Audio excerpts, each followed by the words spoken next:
Ganha até 250€ em free bets. ESC Online é outro campeonato. Muito bom dia a todos, cá estamos para mais uma edição do Mercado Record, edição matinal.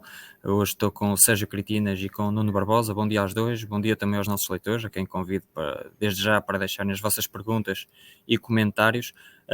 E começamos por falar sobre o Benfica, porque há muitas novidades na nossa edição de hoje, e desde logo o Benfica tem resolvido um dos dossiês que era prioritário resolver nesta janela de transferências, que é o caso de Rafa, que tinha e tem o interesse do Al-Sadd do Qatar, mas o jogador já decidiu que fica no Benfica esta época, ele que tem contrato por mais uma temporada.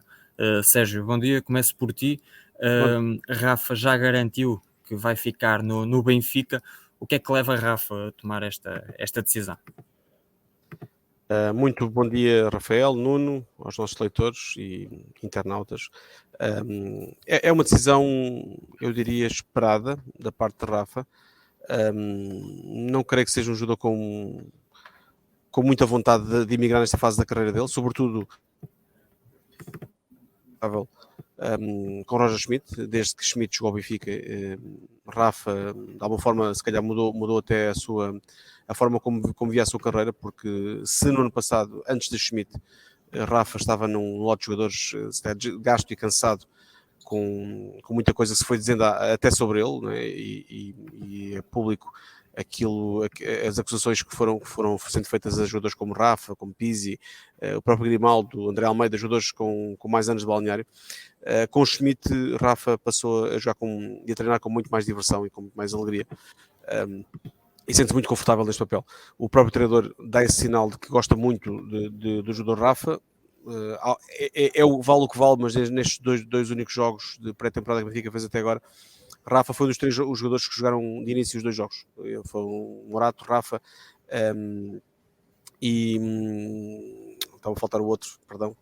Foi Morato, Rafa e mais um jogador, mas Rafa foi um dos três jogadores que jogou sempre os dois, jogou de início os dois primeiros jogos do Benfica, e isso aí foi Cockchu, perdão, foi Cockchu. Exato. E isso tentar lembrar-me também. Foi Cockchu, sim, foi Morato, Cockchu e Rafa. E isso mostra também a importância que Rafa tem para Schmidt. E depois há o lado económico. Rafa, neste momento, sabe perfeitamente que daqui a um ano vai continuar a ter as propostas em cima da mesa, sendo um jogador livre daqui a um ano, se não renovar com o Benfica até lá. Vai ser um jogador muito pretendido pelo mercado, e aquilo que lhe apareceu agora, que foi uma proposta muito boa e fortíssima do Qatar, do Al-Sadd, seguramente que aparecerá mais tarde. Isso foi que é a postura de Rafa. O que Rafa disse a Rui Costa na conversa que tiveram foi precisamente isso, para contar com ele, com dedicação total. E o Benfica já fez isto na época passada com o Otamendi e com o Grimaldo, que os jogadores que estavam em fim de contrato e jogaram até o final da época em fim de contrato, sem renovação garantida, apesar dos esforços do clube. Grimaldo acabou por sair, mesmo depois do anúncio da saída e da confirmação de que iria para o Bayer Leverkusen. Continuou a ser titular e um jogador importante do Benfica. Otamendi acabou por renovar depois da temporada terminar. Portanto, estamos a falar de um percurso que eu creio que não incomoda o Benfica, no sentido que vai tentar obter rendimento esportivo do jogador, e é um percurso que não incomoda Rafa, porque sabe que haverá mais um ano para negociar, para os empresários negociarem, e foi uma coisa que Rafa deixou muito clara a Rui Costa, foi a negociação para a renovação irá sempre ser feita pelos empresários, não será por ele não se quer envolver nisso, será o empresário a falar diretamente com o Benfica. Se houver acordo, haverá renovação. Se não houver acordo, Rafa vai continuar a jogar para o Benfica até o contrato acabar. E a situação será mais ou menos essa. Estamos aqui a olhar para um caso que pode ser como o de Grimaldo ou como o de Otamendi. Vai depender de como decorrerem depois as conversas durante a época e depois, eventualmente, imagino eu, até a final da época que agora está a começar. O Pedro Matos, o nosso leitor, deixa aqui uma aposta, diz que Rafa vai cumprir contrato, mas vai seguir os passos de Grimaldo, que saiu a custo zero e rumou ao Bayer Leverkusen. Nuno, parece que Rafa terá o mesmo papel do que na época passada, com a chegada da concorrência. Ou seja, já disse que o Rafa foi titular nos dois primeiros jogos, e a verdade é que até esteve em destaque, principalmente neste último jogo contra o Basileia. Parece que pode ter o mesmo papel.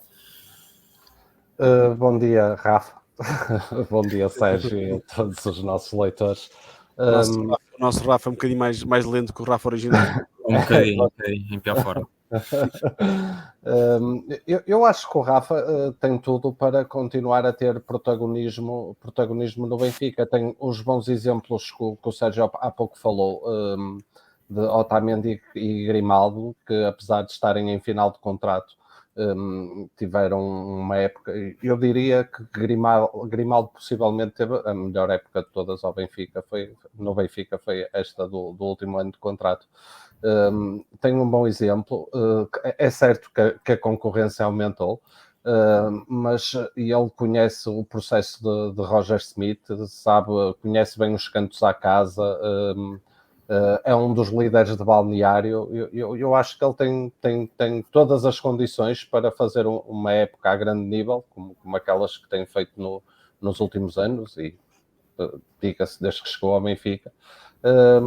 E é muito isso. Acho que tem bons exemplos, tem capacidade e pode ser um trunfo muito forte do Benfica. A sua continuidade com ou sem renovação tem que ser vista como um trunfo do Benfica para o ataque ao bicampeonato, porque é um jogador de eleição, é um jogador com muitas qualidades, que sabe jogar em transição, sabe jogar em ataque continuado, está muito bem inteirado do processo do jogo, tem tudo para manter a vitória em alta e também para, no fim, se não renovar, se decidir não chegar ao Benfica, ter um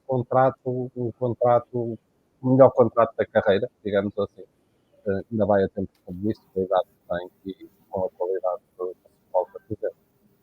Já agora, sobre este tema, e é uma questão muitas vezes recorrente, que é ou não um erro o jogador sair de um clube custo zero, e o Fogo Porto nos últimos anos passou por isso. O Benfica também com Grimaldo, o Fogo Porto passou com Brahimi, Herrera, Marega, com Marcano, que depois voltou, Mbemba.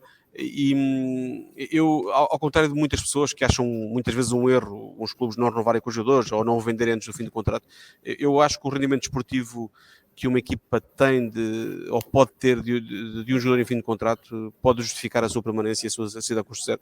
E eu lembro-me, eu digo sempre isto, eu tenho dúvidas que o Fogo Porto se calhar tivesse sido campeão se não tivesse segurado o campeão naqueles anos, sem Herrera, por exemplo, naquele último ano de Herrera. Eu creio que o Carreira é campeão no último ano, se a memória não me falha, e a performance que ele dá à equipa, e a mais-valia que ele dá à equipa em termos internos, em termos até, por acaso Herrera não foi campeão no último ano, peço desculpa, foi no penúltimo, marcou foi no penúltimo, sim. Mas estamos a falar de um jogador que contribuiu muito para a equipa na Liga dos Campeões, por exemplo. Estamos a falar de um jogador que acaba por dar rendimento também financeiro ao clube, mesmo sendo em fim de contrato. Portanto, eu acho que é como Grimaldo no ano passado deu ao Benfica. Portanto, acho que nem sempre é tão simples essa lógica de o jogador em fim de contrato tem que sair, ou o jogador tem que ser vendido antes do fim de contrato, porque a mais-valia não está só no rendimento ou na transferência do jogador. A mais-valia financeira do jogador não se traduz só naquilo que ele pode render quando é vendido. Também ao plano desportivo. É isso também se pode traduzir em termos financeiros naquilo que ele dá dentro de campo, que depois dá dinheiro também à equipa. Olha, deixa-me só dizer que em último ano de contrato e no Futebol Clube do Porto, porque é um tema mais recorrente aqui, Herrera nesse ano, o Porto não foi campeão, mas foi o jogador mais utilizado por Sérgio Conceição no ano em que acabou o contrato, e o mesmo aconteceu com Mbemba, que foi campeão, conquistou a Taça de Portugal no último ano pelo Futebol Clube do Porto, e também foi o jogador mais utilizado por Sérgio Conceição nessa temporada. E já agora, Herrera, não sendo campeão, ajudou o Porto e muito, lá está, sendo mais utilizado, a ser o jogador mais... a chegar aos quartos de final da Liga dos Campeões, em que perdeu com o Liverpool na altura, contribuindo com muitos minutos, muitos jogos, muito esforço, até golos, não é? Para uma campanha que deu muito dinheiro à equipa. Não é? Tivemos então esses casos no Porto e Grimaldo no Benfica. Vamos ver se também é o mesmo que acontece com Rafa. Rafa era então um dos casos que o Benfica queria resolver, mas o grande sonho do mercado continua a ser João Félix, que ontem deu muito que falar com as declarações que foram reproduzidas pelo jornalista Fabrício Romano, em que falou do sonho de jogar no Barcelona. O Atlético de Madrid ficou irritado com as palavras de João Félix de João Félix, e se isto diz respeito ao Atlético de Madrid e diz respeito ao Barcelona, também acaba por dizer respeito ao Benfica, por querer João Félix, por ser um desejo de Rui Costa. Sérgio, o João falou deste sonho, mas também sabemos que é muito difícil, se não quase impossível, vermos João Félix no Barcelona pelas condições financeiras do Barcelona. Também o Atlético de Madrid pede muito dinheiro, pelo menos por agora, será um pouco difícil vê-lo no Barcelona. Como é que encaras aqui estas declarações do João Félix? Desespero por sair parece evidente, não é? Sim, antes de mais, as declarações são uma falta de respeito tremenda, tendo em conta que mal ou bem está num clube que pagou muito dinheiro por ele, que fez um investimento fortíssimo, histórico, para o ter, que lhe paga um salário altíssimo há 4 anos, que não tem tido o rendimento, por mil e uma razões, não tem tido o rendimento que esperava do jogador, e o que vemos é João Félix a fazer uma cara nos treinos, a tirar coletes, a discutir com André Berta, e agora a dar esta declaração até um pouco estranha, a forma como surge, nem sequer vemos João Félix a falar, é uma declaração, não sei se enviada por mensagem, divulgada online por Fabrício Romano no Twitter.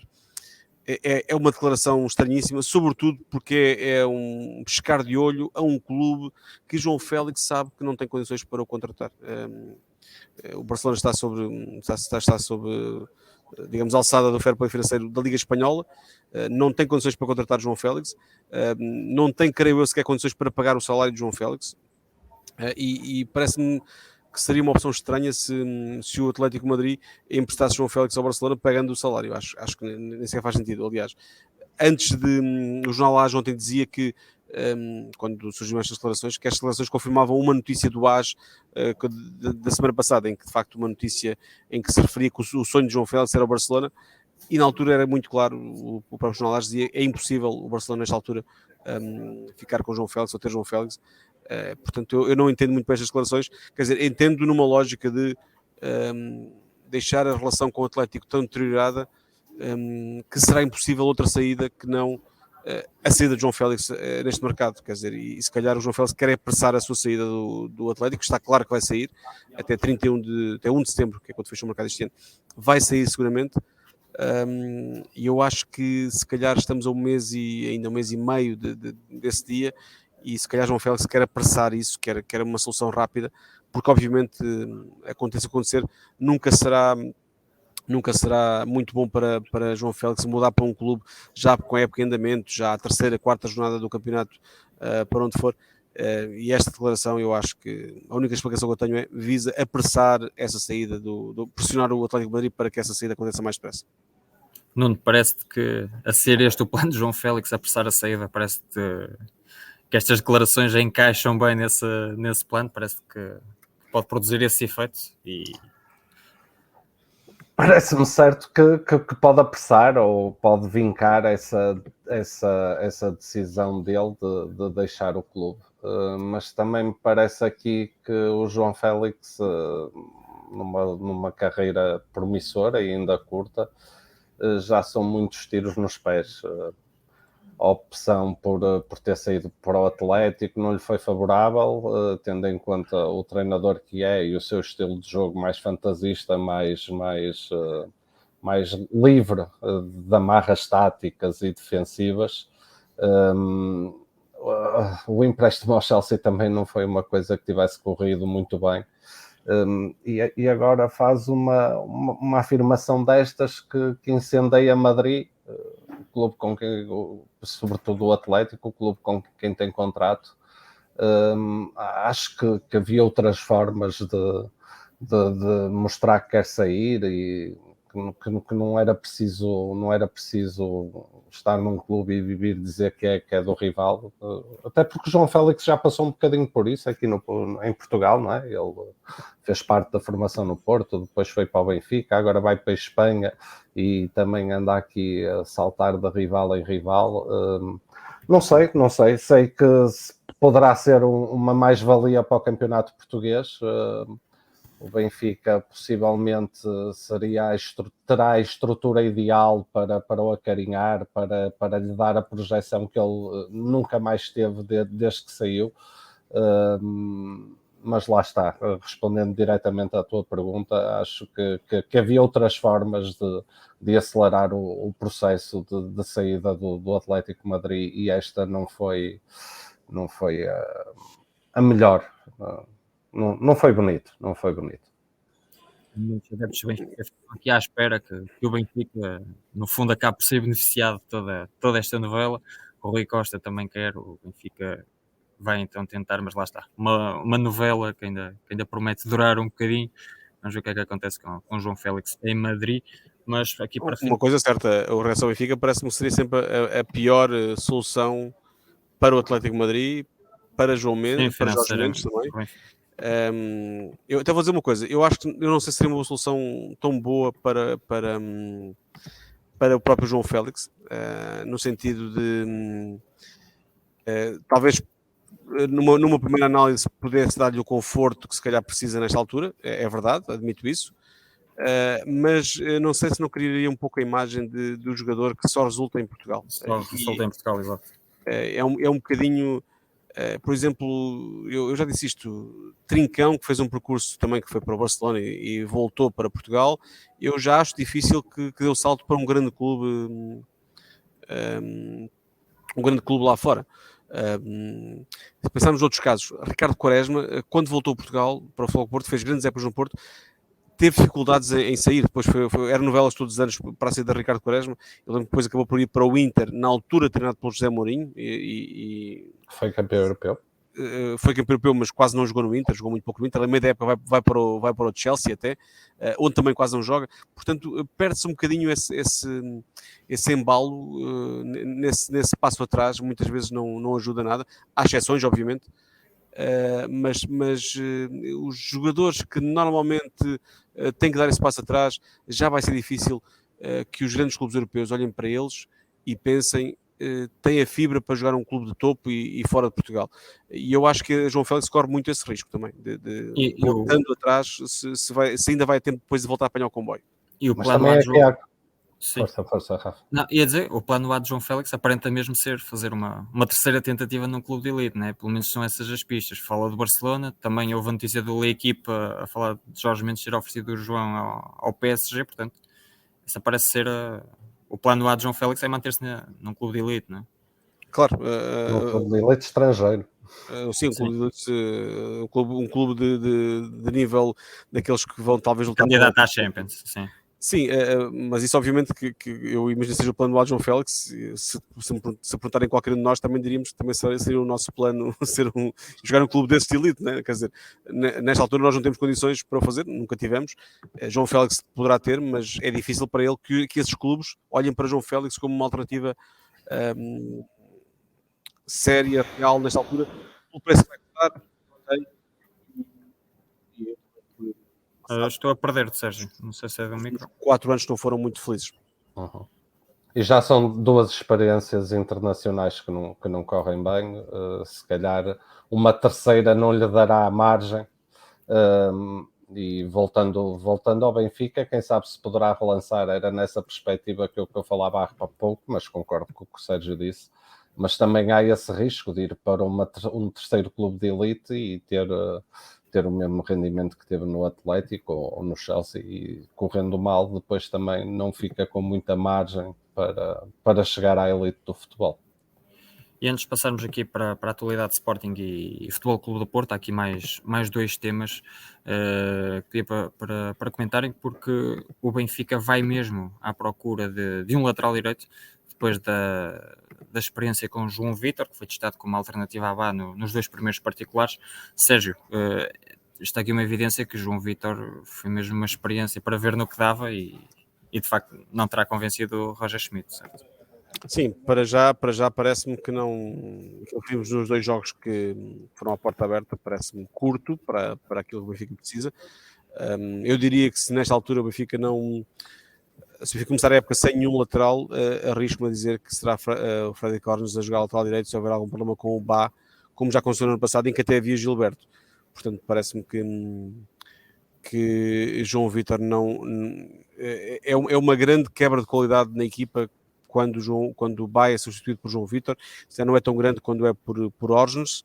mas vimos o Benfica no ano passado quando jogou com o Orges, lembro que jogou com o Sporting de Braga, o jogo em Alvalade, que o Orges foi titular e depois ao intervalo passou para o meio campo. O Benfica teve muitas dificuldades do lado direito da defesa, portanto a ausência de Bá pode ser um problema, e eu acho que é inevitável o Benfica vá ao mercado. Também acredito que é um dossiê que vai ser resolvido com mais tempo. Se calhar o Benfica vai olhar para aquilo que vai sobrar de outros clubes europeus, e se calhar mais para agosto teremos esse dossiê a ser resolvido. Por outro lado, Henrique Araújo, rumo ao Famalicão, parece-te a melhor opção para toda a gente, no fundo. Foi uma notícia que avançamos ontem em primeira mão. Henrique Araújo, que teve um empréstimo pouco feliz, diria, ao Watford, em que não teve o tempo de jogo desejado, agora tem uma experiência na Primeira Liga, parece-te o melhor passo a dar. Em termos esportivos, claramente, acho que é bom para Henrique Araújo ficar por perto, ficar em Portugal. Em termos meramente esportivos, obviamente, seguramente ganhava mais dinheiro se fosse para outro Watford, como foi no passado, mas aquilo que vimos no Watford foi que a bola passava por cima dele quase sempre, né? Quando é um futebol muito físico, o Championship, é muito difícil entrar lá, e sobretudo no caso de Henrique Araújo teve também a felicidade de ter sido uma escolha de um treinador que saiu algumas semanas depois. Foi um jogador contratado com Slaven Bilic no comando do Watford. Slaven Bilic foi despedido, creio que um mês depois, não é isso? E a partir daí deixou de contar. Eu creio que fez os poucos minutos que jogou na parte final da época pelo Watford, já até foi como ala direito, como extremo direito, completamente fora da posição. Foi o tempo perdido para Henrique Araújo.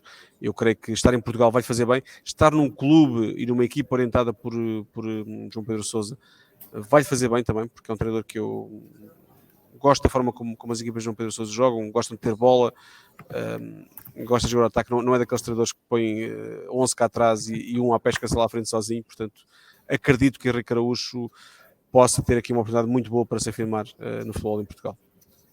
Estava aqui a olhar e viu-se também a evolução do Famalicão depois de João Pedro Sousa chegar, e o Famalicão até foi dos melhores ataques na temporada passada. Se as contas não me estão a falhar, foi o 6º melhor ataque, ou seja, o Famalicão só marcou menos do que o top 4 e do que o Boa Vista, portanto também fica essa nota, e que vai ao encontro do que estavas a dizer, uma equipa que gosta de ter a bola, que gosta de jogar ao ataque. Nuno. As exibições, eu lembro do Porto Famalicão para a Taça de Portugal, foi uma exibição muito, muito boa do Famalicão. É de uma grande equipa aquilo que o Famalicão fez no Dragão para a Taça de Portugal. Depois de ter perdido Perabão em casa, fez um jogo muito bom, depois acaba por perder no prolongamento, é verdade, mas foi muito bom. E aqui, antes de passarmos, então temos aqui um tema de Sporting também para comentarmos, porque o Arsenal fez uma sondagem ao Sporting por Diomande, mas o Sporting pôs logo um travão, porque o Sporting recusou a saída do central. Nuno, foi um central que se destacou aqui, que não teve muitos problemas em afirmar-se no Sporting, apesar da juventude, apesar da pouca experiência. Parece que pode ser um ano de afirmação para Diomande e depois sim dar o salto. Até na própria gestão de carreira, se calhar pode ser benéfico para o central fazer aqui mais um ano, pelo menos, no Sporting. Sim, eu creio que sim, porque primeiro está com o treinador ideal para ter essa evolução. Costuma-se dizer que os centrais só atingem aquele ponto de maturidade e que atingem mais tarde esse estatuto, 25, 26 anos, mas a verdade é que Diomande tem evoluído muito e foi um dos destaques, sem dúvida, da ponta final do último campeonato, da última época. É um jovem com 19 anos, possante, e tem aqui uma questão, porque ele fez, se não estou em erro, não chegou aos 20, uns 17 jogos pelo Sporting na época passada, e a verdade é que nesses jogos o Sporting só perdeu por 2 vezes, uma com o Futebol Clube do Porto, pela margem mínima, em que ele até jogou como suplente utilizado, e outra com a Juventus. De resto, não somou mais nenhuma derrota, ou seja, está aqui já a ganhar uma cultura de vitória que é sempre importante. também é importante privar diariamente com centrais mais experientes, como é o caso do Coates ou do Neto. Claro, ainda marcou um golo ao Benfica que permitiu o empate no derby de Lisboa. A questão do Arsenal também já não é de agora, já quando o jogador estava no Midland, também já andava o Arsenal atento a ele. É normal que agora esteja mais, porque está a dar passos seguros na sua afirmação como defesa central, e também sabemos que o Arsenal é culturalmente um clube que olha para jovens jogadores de várias nacionalidades. É um plantel muito rico nesse aspecto, jogadores jovens e com diversas nacionalidades, e vamos ver. Acho que o Sporting faz bem em segurá-lo. Acho, acima de tudo, que o jogador deve querer ficar, porque aqui em Portugal e mais concretamente no Sporting poderá ganhar a experiência que precisa para depois chegar à alta roda de futebol europeu, que acho que mais cedo ou mais tarde no Sporting ou no outro lado é o que vai acontecer. Mais dispensável no Sporting é só Tiris, que tem o Estrasburgo e o Nice interessados. Poderá ler na nossa edição de hoje. Hoje, um dia em que o Sporting joga frente ao Genk, um particular, e o principal atrativo vai para Gyökeres. Os adeptos do Sporting vão poder ver em ação o avançado sueco. Nuno, já aqui na atualidade do Futebol Clube do Porto, o grande tema continua a ser, no fundo, a dupla de médios que o Porto quer contratar. Falo de Alan Varela e Nico Gonzalez. Temos aqui os nossos leitores, também o Emílio Filipe, a perguntar como é que podem encaixar Nico Gonzalez e o Alan Varela, se podem vir os dois, são os dois para posições complementares ou não. A verdade é que são dois reforços independentes um do outro, não é? Para vir os dois jogadores. Como é que está a situação de ambos?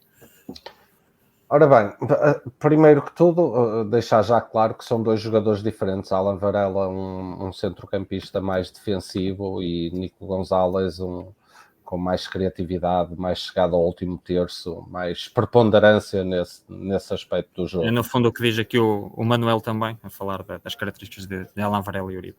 Exatamente, o Nico seria para lutar por um lugar com o Eustáquio, enquanto o Alan Varela mais com o Marco Grujic. Mas são processos que se calhar se estão a arrastar mais do que, sobretudo, o Sérgio Conceição desejaria. A Supertaça será a 8 ou a 9 de agosto, ou seja, já faltam só cerca de 3 semanas, e a verdade é que há muito que se sabia que o Uribe ia deixar o Futebol Clube do Porto, e não tê-lo ainda nesta fase tão importante da pré-época como é o estágio, certamente é algo que não agrada a Sérgio Conceição, mas é a realidade em que o Porto vive, porque o dinheiro não abunda, e tudo se está a fazer para ter a Alan Varela a título definitivo o mais rapidamente possível. As negociações continuam na Argentina, e arrisco-me a dizer que o Porto vai contratá-lo por valores muito próximos dos da cláusula de rescisão, porque se depois formos a adicionar aos valores que se fala, a cláusula de rescisão da Alan Varela está fixada nos 13,4 milhões de euros ao câmbio atual. Fala-se de uma proposta de 10 milhões mais bónus e mais uma mais-valia numa futura venda. Mas depois também temos que lembrar que há um mecanismo de solidariedade para pagar, há comissões para pagar também aos empresários envolvidos, ou seja, o dinheiro que o Porto vai investir aqui não será muito longe do que está no valor da cláusula. No caso de Nico Gonzalez, hoje vai ser um dia decisivo para perceber se segue com a equipa do Barcelona para a digressão nos Estados Unidos, ou se parte já para o novo clube, sendo que o Porto, apesar de ter vantagem nesta corrida, por diversas razões. A verdade é que há outros clubes espanhóis interessados no jogador, nomeadamente o Betis e o Valência, onde ele já esteve por empréstimo, e de certa forma isso também está a atrasar um pouco estas negociações. Hoje vai ser um dia decisivo, portanto, como dizia, perceber se vai na digressão ou não, sendo certo que já foi avisado pelo treinador Xavi Hernández que no Barcelona não terá muitos minutos do jogo. Portanto, resta a Nico, juntamente com Jorge Mendes, o seu representante, escolher aquilo que consideram melhor, e recordo as vantagens que o Porto tem aqui. Por exemplo, o Nico é natural da Corunha, que não é muito longe do Porto, tanto em termos geográficos como culturais, pelo que estaria aqui mais próximo da realidade em que cresceu, e tem sempre o atrativo da Liga dos Campeões, o que não aconteceria nem no Valência nem no Betis. E são estes os dados que estão em cima da balança. A decisão é para tomar. Nota-se que o Porto pretende contratar o jogador com opção de compra para se ele tiver rendimento desportivo, poder ter a título definitivo e não estar aqui a valorizar um ativo que depois não lhe dará retorno financeiro. Mas se calhar o Barcelona não está disposto a isso por alguma coisa, quando renovou o contrato de Nico Gonzalez, colocou-lhe uma cláusula de rescisão de 1.000 milhões de euros. É porque acredita que poderá ter um futuro promissor.